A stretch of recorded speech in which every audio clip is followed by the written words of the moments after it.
Olá pessoal, tudo bem? Aqui é o professor Orlandir. Então, nós estamos trabalhando a formação do território brasileiro. Se você observar neste mapa que nós temos à nossa frente, você vai ver claramente que existe essa área que está em destaque amarelo, que sai a partir da cidade de Belém e Cametá, no estado do Pará, hoje estado do Pará. Você observa que há uma grande incursão em relação à parte oeste, né? Ou seja, ao interior do Brasil. Então você observa claramente que nós temos uma interiorização da ocupação portuguesa, né, na região norte do Brasil, já no século XVI. Né? E o motivo qual é? As chamadas drogas do sertão. Gente, na verdade as drogas do sertão eram determinados produtos considerados no interior da colônia portuguesa e na Europa como especiarias. Não sei se vocês lembram que o interesse da Europa era nas especiarias do Oriente, né? Pois é. Então, a partir de agora, nós temos as especiarias aqui na América mesmo, né? Inclusive no Brasil. Os produtos que, na verdade, eram extraídos na região amazônica a partir do século XVII era canela, guaraná, castanha do Pará, pau rosa, cacau, né? Cravo e urucum. Esses produtos eram considerados drogas do sertão. Então veja que interessante, drogas do sertão é um nome regional para que deram, né, para as especiarias provenientes da América do Sul, ou seja, da Amazônia brasileira, correto? Beleza. O interessante nessa história toda é que as drogas do sertão, diferentemente da cana-de-açúcar, diferentemente dos produtos anteriores que nós citamos, além da cana-de-açúcar, o pau-brasil, as drogas do sertão desaforaram o Tratado de Tordesilhas, ou seja, extrapolaram o Tratado de Tordesilhas. Gente, isso vai ser muito importante, porque pela primeira vez aquele tratado, né, aquela linha imaginária traçada que dividia o mundo praticamente entre Espanha e Portugal, vai ser afrontada, né, com as chamadas drogas do sertão. Então, as drogas do sertão contribuíram de certa forma para a interiorização do território brasileiro. Porém, né, o interessante a gente observar é que o trabalho era feito geralmente pelos jesuítas. Né? Então, os jesuítas tinham as missões que utilizavam a mão de obra indígena. E os índios, pessoal, conheciam profundamente a floresta. Então, era fácil os índios adentrarem a floresta e extrair os produtos da região amazônica. A mão de obra utilizada era dos indígenas, né? E esses produtos, durante mais de 200 anos, foram extremamente explorados e que, de certa forma, as drogas do sertão também contribuíram para a interiorização e a formação do território brasileiro. Qual é a novidade? É que ainda no século XVII nós temos um desrespeito, né, para você entender, ao Tratado de Tordesilhas. Beleza, pessoal? Outra atividade econômica que vai contribuir para a interiorização da ocupação do território brasileiro vai ser a criação de gado. Pessoal, é o seguinte, a criação de gado no Brasil, ela sempre foi complementar às grandes propriedades de cana-de-açúcar. O que significa complementar? Quer dizer, as pessoas, a principal atividade econômica era a cana-de-açúcar. Mas, paralelamente, quer dizer, para dar suporte através de alimento, através de couro, a tração, por exemplo, os animais eram utilizados para mover a moenda do engenho, era utilizado para transportar através de carros de boi, por exemplo, os produtos da cana-de-açúcar. Então, o que eu quero dizer para você? Que a pecuária sempre foi uma atividade complementar à cana-de-açúcar no litoral do Nordeste. Mas você observa claramente, inclusive olha esse mapa do século da economia brasileira do século 17, né? Você vê claramente que a pecuária ela é uma atividade itinerante. Ou seja, as propriedades que vão criando gado, elas vão expandindo para o interior do Brasil e, de certa forma, contribui para a ocupação e anexação aos domínios portugueses das terras, né, do território brasileiro. Então você observa claramente que nós vamos ter 3 áreas de ocupação de gado no território brasileiro, de pecuária. Nós vamos ter no Nordeste, quando há uma decadência a partir do século XVII da cana-de-açúcar, há uma migração intensa da atividade econômica para o interior. Por sua vez, nós vamos ter na região de Minas Gerais e no sul do Brasil, no Rio Grande do Sul, a criação de gado. Então, as fazendas de gado, elas serão extremamente importantes para você entender como que a ocupação do território brasileiro vai acontecendo aos poucos. Isso a partir do século XVII, com a decadência da cana-de-açúcar. Agora, o que chama a atenção é que justamente as propriedades criadoras de gado geralmente estavam relacionado ao trabalho dos jesuítas. Os jesuítas foram os grandes fazendeiros de gado no Brasil colonial, né? E essa grande expansão, de certa forma, afrontou o Tratado de Tordesilhas, mas esse afrontamento, essa agressão ao Tratado de Tordesilhas, porque você já sabe, o Tratado de Tordesilhas dizia, olha, até aqui é de Portugal, daqui para cá é da Espanha, não é isso? Pois é. Só que isso vai ficar muito evidente lá no sul do Brasil. Então essa região sul do Brasil vai sofrer os maiores impactos geopolíticos. O que quer dizer geopolítico, professor? Quer dizer o seguinte, que houve atrito entre Portugal e Espanha, principalmente pelo sul do Brasil, por causa da expansão da criação de gado.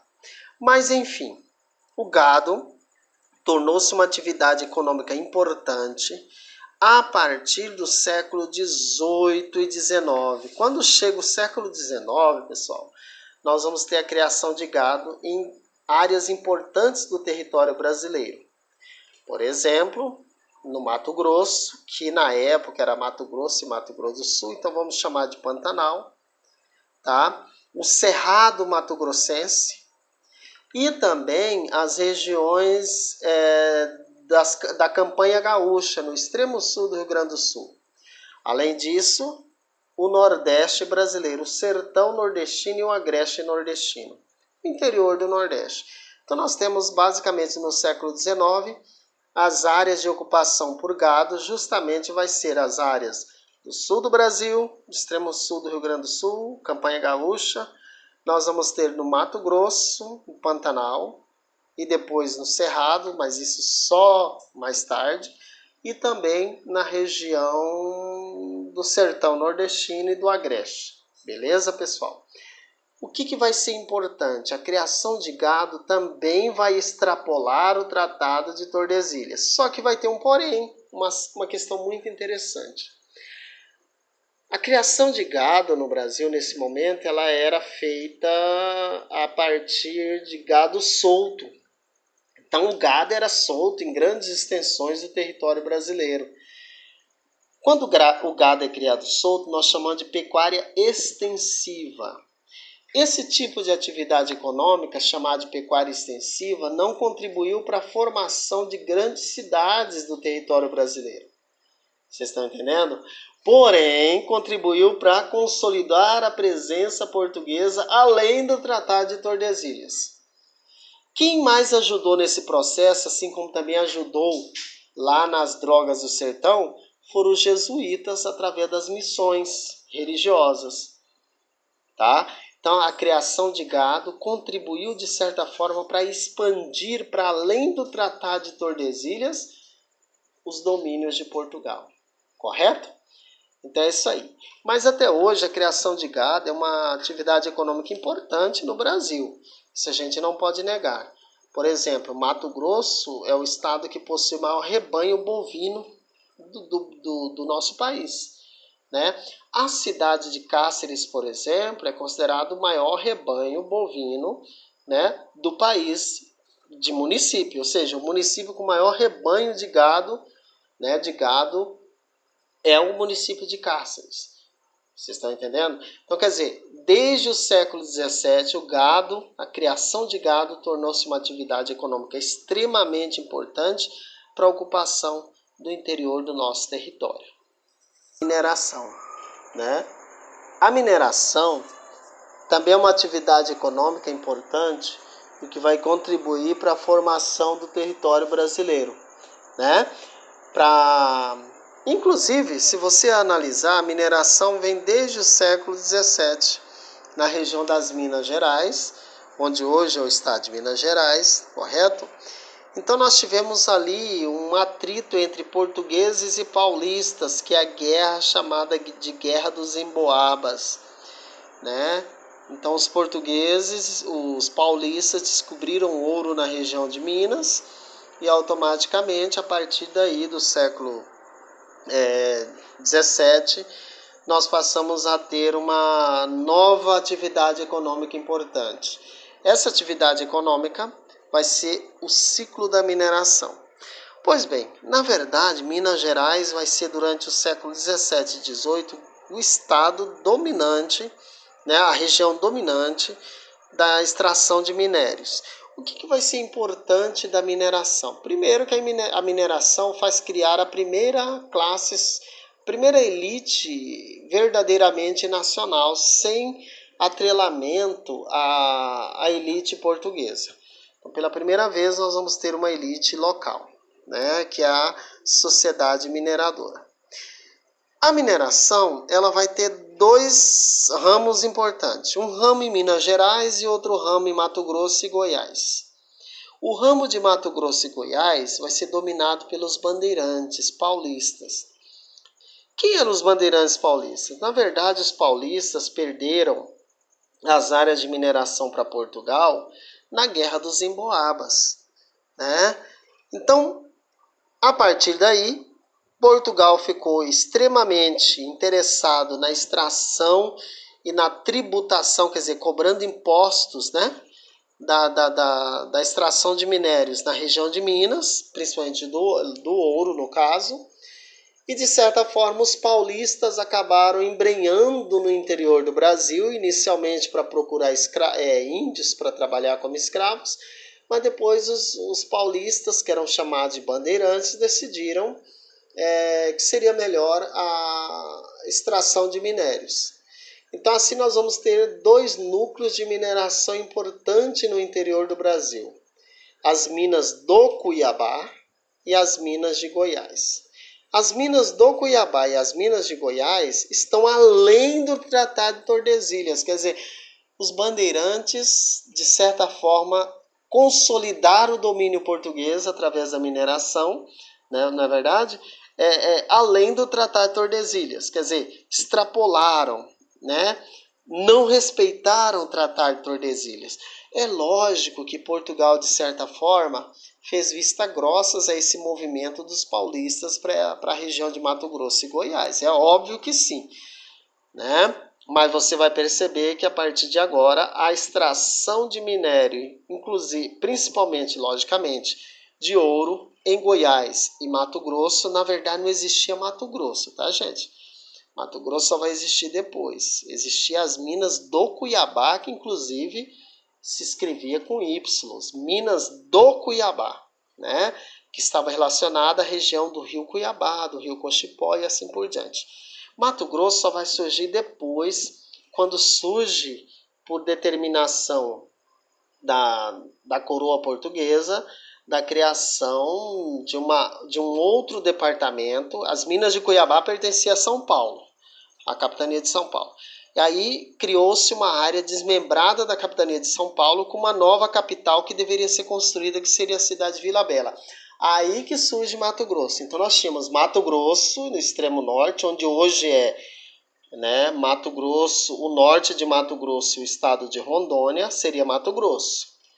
Né? E onde hoje é Cuiabá, a parte central e sul do estado de Mato Grosso, seria as Minas do Cuiabá, o distrito de Cuiabá. E o restante, onde hoje é Mato Grosso do Sul, seria a capitania de São Paulo. Tá? Então, basicamente é isso. Beleza? Então, a mineração vai contribuir para surgir uma classe, pela primeira vez, gente, no Brasil, nós vamos ter uma sociedade urbana. Até então, se você pegar as outras ocupações do território brasileiro, eram rurais. Agora nós vamos ter sociedades urbanas, correto? Então, pela primeira vez, a mineração faz surgir no Brasil a chamada sociedade urbana do território brasileiro. Beleza?